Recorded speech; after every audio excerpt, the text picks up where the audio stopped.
tudo jóia? Seja muito bem-vindo ao canal da Dama de Ferro. A Dama de Ferro agora também é TV. No novo canal da Dama de Ferro você sempre terá novidades. Estamos criando um projeto totalmente revolucionário. Esse programa que você está assistindo é o Boletim de Notícias.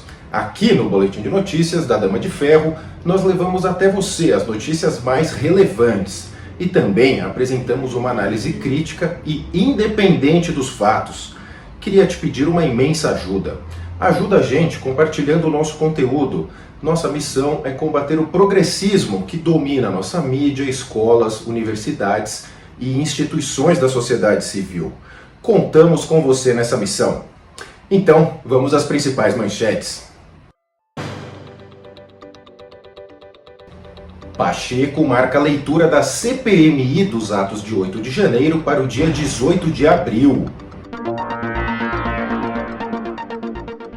Carreta furacão do governo Lula ganha um novo integrante, o ex-governador Pimentel de Minas Gerais.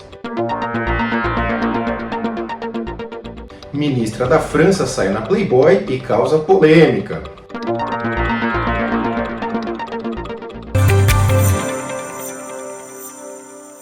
O Rodrigo Pacheco, presidente do Senado, marcou a leitura da CPMI do 8 de janeiro para terça-feira, 18 de abril. O presidente do Senado disse que, caso seja confirmada sua viagem à China, junto com o presidente Lula, a primeira sessão conjunta do Congresso, em que a Comissão Parlamentar Mista de Inquérito, a CPMI do 8 de janeiro, será lida, será na terça-feira, 18 de abril.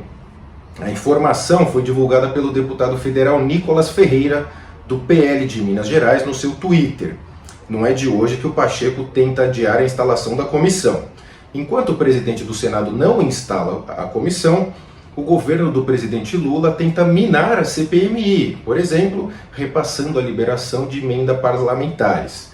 Até o momento, a CPMI possui o apoio de 192 deputados federais e também de 37 senadores. Mesmo o Lula abrindo a sua carteira, somente 8 deputados recuaram depois de ter assinado o requerimento.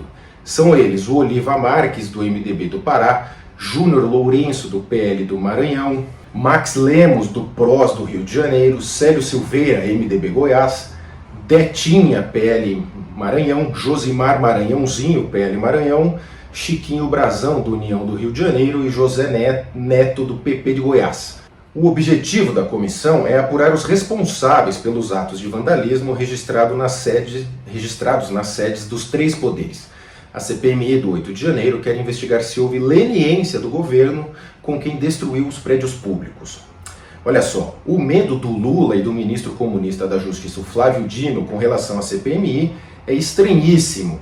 Se eles têm tanta certeza que os tais golpistas antidemocráticos tentaram derrubar o Estado Democrático de Direito com o uso de biribinhas e estilingues, eles estão com medo do que, afinal?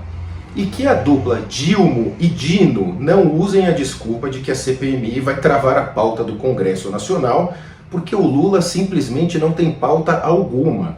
Até agora, nada de concreto. Ou melhor, teve aumento de impostos, aumento da inflação e aumento do desemprego. A oposição, aparentemente, vem conseguindo, ainda que aos atropelos, não dar vida fácil ao Dilma. Mas nunca podemos descartar as interferências diretas dos juízes ativistas do STF, que podem, numa canetada, ferir de morte a CPMI. Vamos acompanhar atentamente.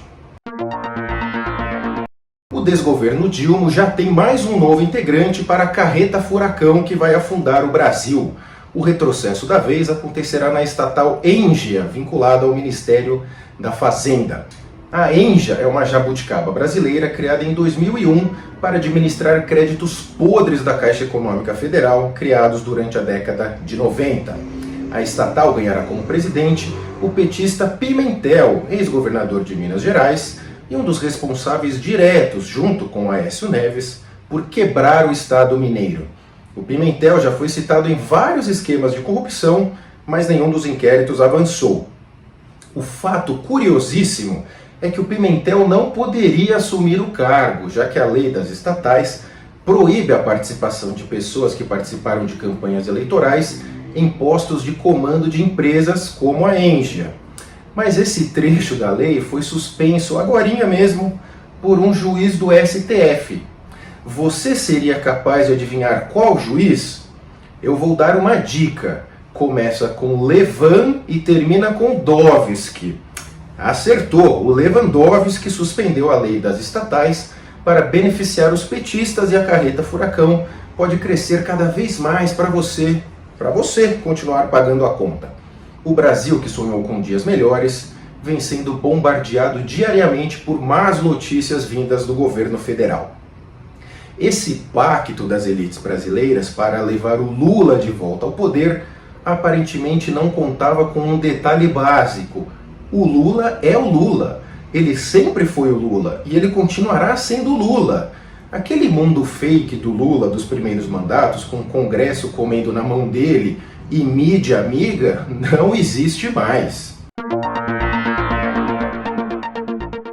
Ministra da França sai na revista Playboy e causa polêmica. A Marlene Schiappa, ministra da França, responsável pela economia social e solidária e vida associativa, estampa a capa da revista erótica Playboy da última semana. A atitude foi amplamente criticada por diversos setores e classificada como inadequada no contexto de conflito social que a França vive. A Schiappa tem 40 anos e é autora de livros eróticos. Ela aparece de vestido branco e na entrevista da edição da revista para adultos fala sobre direitos das mulheres, política e também literatura.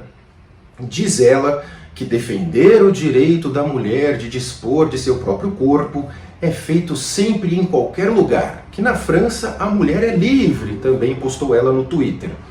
Olha, cada um faz o que quer da própria vida, não é verdade? Este é o chamado livre-arbítrio. E é aquela história, no final das contas, trata-se de mais um protesto pelos tais direitos das mulheres, protesto este consistente essencialmente em exibir o próprio corpo para o grande público, num país em que as mulheres têm todos os direitos.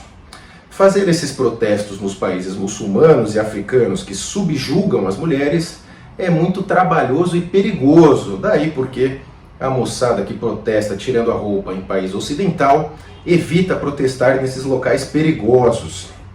Agora, de todo modo, é bem estranho essa situação da ministra francesa em plena crise contra o presidente francês, o príncipe globalista Emmanuel Macron, aquele lá que ia salvar a Amazônia, mas esqueceu do tema desde que o Lula assumiu. A França, desde a sua Revolução Francesa, que matou muito mais que a Inquisição, mas isso dificilmente você ouvirá do seu professor de História, vem perdendo importância na geopolítica mundial. Aquele que já chegou a ser o país mais rico do mundo exportou a sua revolução fajuta. Essa revolução sanguinária é responsável por derrubar parte dos valores ocidentais e substituí-los por um culto grotesco à burocracia estatal. Ó burocracia estatal que tudo pode e tudo deve resolver, salve-nos os homens medíocres, não queremos força nem independência, queremos a força do Estado para tudo solucionar. Outros países que embarcaram na onda da implantação de repúblicas sofrem diversos problemas até hoje com esse corte, essa verdadeira ruptura com as referências do passado para impor à força uma supra-burocracia que abarca todos os temas da sociedade e se propõe a controlá-los. Bom, de toda maneira, só esperamos que ao menos esse exemplo da França a gente não siga por aqui abaixo da linha do Equador, já que seria absolutamente traumático ver a Marina Silva na capa da Playboy ou mesmo o Flávio Dino na capa da Globo Rural. Esse foi o Boletim de Notícias da Dama de Ferro. Conte-nos suas impressões, faça comentários, críticas e elogios por obséquio. E também te pedimos, compartilhe o nosso conteúdo, por favor.